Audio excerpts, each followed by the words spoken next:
ഇനി ആലപ്പുഴയിലേക്കാണ്. ചേർത്തലയിലെ ദുരൂഹതയേറ്റുന്ന തിരോധാന കേസുകളിൽ രാത്രിയും പരിശോധന തുടരുന്നു. പ്രതി സെബാസ്റ്റ്യന്റെ പള്ളിപ്പുറത്തെ വീടിന്റെ പുറകിലെ കുളത്തിൽ നിന്ന് അസ്ഥികൾ കണ്ടെത്തി. സെബാസ്റ്റ്യനുമായി പോലീസ് കോട്ടയത്തേക്ക് മടങ്ങിയിട്ടുണ്ട്. നേരത്തെ പള്ളിപ്പുറത്തെ വീട്ടുവളപ്പിലെ തെളിവെടുപ്പിനിടെ അസ്ഥിഭാഗങ്ങളും കൊന്തയും വസ്ത്രങ്ങളും കണ്ടെത്തിയിരുന്നു. റാഫി കരീമാണ് ആലപ്പുഴയിൽ നിന്ന് ചേരുന്നത്. റാഫി, ഇന്നിപ്പോൾ നിർണായകമായ വിവരങ്ങൾ പോലീസിന് ലഭിച്ചിട്ടുണ്ട്. അസ്ഥികൾ ഉൾപ്പെടെ കണ്ടെത്താനായിട്ടുണ്ട്.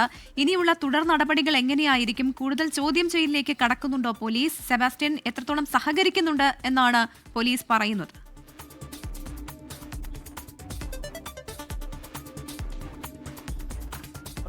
കേസുമായും ചോദ്യം ചെയ്യലുമായും സെബാസ്റ്റ്യൻ ഒരു നിലയിലും സഹകരിക്കുന്നില്ല എന്നുള്ളതാണ് നിലവിലെ സാഹചര്യം. ഇന്നും സെബാസ്റ്റ്യനെ അന്വേഷണ സംഘം ഈ വീട്ടിലെത്തിച്ചതിനു ശേഷം വീടിന്റെ അകത്ത് വച്ചും ചോദ്യം ചെയ്തിരുന്നു. എന്നാൽ ഒരു മറുപടിയും സെബാസ്റ്റ്യന്റെ ഭാഗത്ത് നിന്ന് ഈ അന്വേഷണ സംഘത്തിന് ലഭിച്ചില്ല. പലതരത്തിലുള്ള കഥകൾ സെബാസ്റ്റ്യൻ പറയുന്നുണ്ട്. ഇവരുമായി സാമ്പത്തിക ഇടപാടുണ്ടായ കാര്യങ്ങളെല്ലാം പറയുന്നുണ്ട്. പക്ഷേ അന്വേഷണ സംഘത്തിന് സഹായകമാകുന്ന തരത്തിലുള്ള ഒരു ചോദ്യത്തിനും സെബാസ്റ്റ്യൻ മറുപടി പറയുന്നില്ല എന്നുള്ളതാണ് ഈ സംഘം നമ്മളോട് പറഞ്ഞത്. ഒപ്പം തന്നെ ഇന്ന് നടത്തിയ പരിശോധന അതിൽ ഏറെ നിർണായകമായ പല വിവരങ്ങളും അന്വേഷണ സംഘത്തിന് ലഭിച്ചിട്ടുണ്ട്. അതിൽ പ്രധാനപ്പെട്ടത് ഇത് ഭാഗത്തു നിന്ന് വീടിന്റെ പരിസരത്ത് നിന്ന് കണ്ടെത്തിയ അസ്ഥിഭാഗങ്ങളാണ്. നേരത്തെ കണ്ടെത്തിയ അസ്ഥിഭാഗങ്ങളുടെ ബാക്കി ഭാഗങ്ങളാണ് നിലവിൽ കണ്ടെത്തിയിരിക്കുന്നത് എന്നുള്ളതാണ് അന്വേഷണ സംഘം നൽകുന്ന വിവരം. ഒപ്പം തന്നെ ഈ കണ്ടെത്തിയ ഭാഗവും കത്തിക്കരിഞ്ഞ നിലയിലാണ് ഈ അസ്ഥികൾ ഉള്ളത്.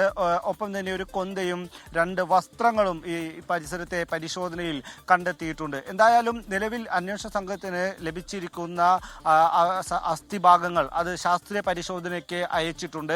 ഒപ്പം തന്നെ നിലവിൽ ഇവിടെ നിന്ന് ശേഖരിച്ച മറ്റു തെളിവുകളും ശാസ്ത്രീയമായ പരിശോധനയ്ക്ക് അയച്ചിട്ടുണ്ട്. നിലവിൽ ഈ രാത്രി ആയതോടെ വെളിച്ചം കുറഞ്ഞതോടെ വീടിന്റെ പരിസരത്തുള്ള പരിശോധനകൾ 2.5 ഏക്കർ പറമ്പാണ് ഈ വീട് സ്ഥിതി ചെയ്യുന്നത്. ഇതിന്റെ പരിസരത്തുള്ള പരിശോധനകൾ അവസാനിപ്പിച്ചിട്ടുണ്ട്. നിലവിൽ വീടിന് അകത്തുള്ള പരിശോധനയാണ് തുടരുന്നത്. വീടിനകത്ത് പുതുതായി നിർമ്മിച്ച ഗ്രാനൈറ്റ് അത് പൊളിച്ചു കളഞ്ഞുള്ള പരിശോധനയാണ്, വലിയ കുഴിയെടുത്തുള്ള ഒരു പരിശോധനയാണ് വീടിനകത്ത് നടത്തിക്കൊണ്ടിരിക്കുന്നത്. ഇത് സെബാസ്റ്റ്യന്റെ മുറിയിലാണ്.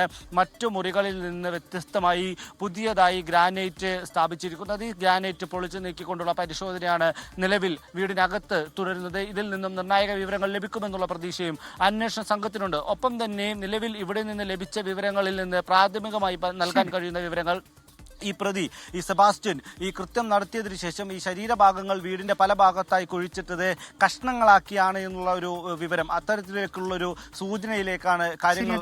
നിർണായകമായ സൂചനകൾ ലഭിക്കുന്നുവെന്നാണ് റാഫി കരീം ആലപ്പുഴയിൽ നിന്ന് നൽകുന്ന വിവരം.